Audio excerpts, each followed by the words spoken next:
This is Grace Copps, a student at Georgetown University. She's a Democrat originally from New York. Grace. Good evening, Senator Sanders. My question is as follows. How can the United States go about repairing our relationship with allies like Canada after the second Trump administration? Well, I think there's going to have to be acknowledgement that what we stand for as a country is not to be the bully of the world. Again, as I mentioned earlier, the idea that you insult the prime minister, that you tell Canada they're going to become our 51st state, that you tell the people in Denmark, oh, by the way, we're taking Greenland away from you.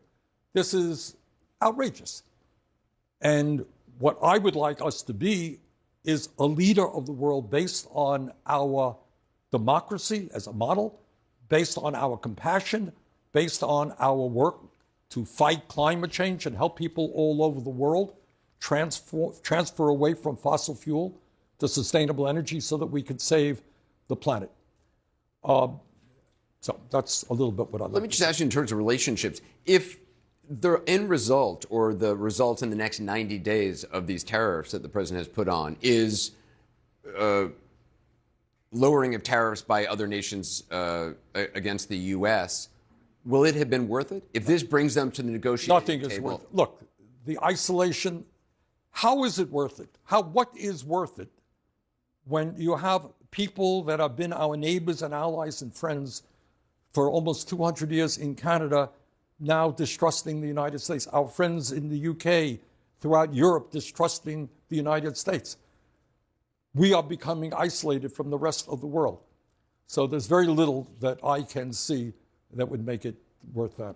By the way, Grace's question was about what happens after Trump finishes his second term. But we got a lot of repair work to do. No, but you know what he said about a third term.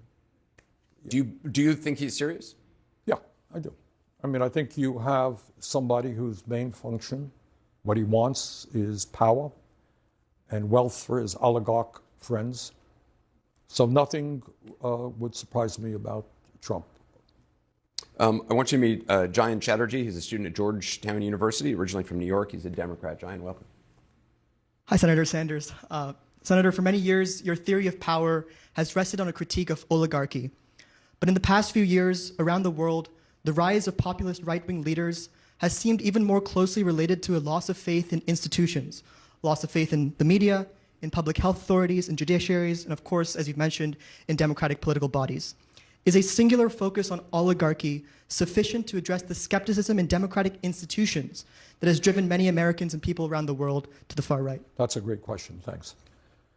Oh, look. See, American universities. There you go. Here's what I think. I don't think that Donald Trump was elected president because he went around the country telling folks that he was going to give massive tax breaks to billionaires and cut Medicaid, or that he was going to eviscerate the Social Security Administration or throw 83,000 workers off of the Veterans Administration, or that he was going to cut Medicaid. That's not why he was elected president. He was elected president, I think, because many, many millions of people are looking at the economic and political system in America and understand that it is not working for them. All right? You tell them to go out and vote, and they go out and vote, and what happens? Over the last 52 years, the average American worker, in inflation accounted for dollars, is earning less than he or she did 52 years ago. And there's been a massive transfer of wealth during that period to the top 1%. Oh, go out and vote. Go out and vote for this candidate or that candidate. Really? Who cares? What does it matter? The rich get richer. I am struggling. Richest country in the world, 60% living paycheck to paycheck. Now, tied to that, and this is an issue that we have to talk about tonight, and I'd love people's feelings about it. And we don't talk about it in media, and we don't talk about it in Congress very much, is when you talk about people losing faith in the American political system, it's justified because you have a corrupt campaign finance system. So you get one vote, and you get one vote, and Elon Musk can spend $270 million to help elect Donald Trump to become president, and then his reward is he becomes the most powerful person in government. And it's not just Republicans. You got Democratic billionaires heavily influencing what goes on in the Democratic Party. As I mentioned earlier, I feel very strongly that the United States government should not give another nickel to the Netanyahu extremist government that has killed 50,000 people in Gaza, wounded over 110,000 people. All right, that's my view. You may disagree with me. But you got AIPAC telling any Democrat who stands up to Netanyahu, guess what, we're going to primary you. We're going to spend millions of dollars to defeat you. So does it sound like we're living in a democracy when Musk can intimidate any Republican? You stand up to me, we're going to primary you. We're going to defeat you. We got a corrupt campaign finance system influencing both political parties. So the average American says, yeah, I got one vote. And Musk can spend hundreds of millions of dollars. Is that a democracy? Why should I vote? And then Trump comes along and says, the whole system is broken.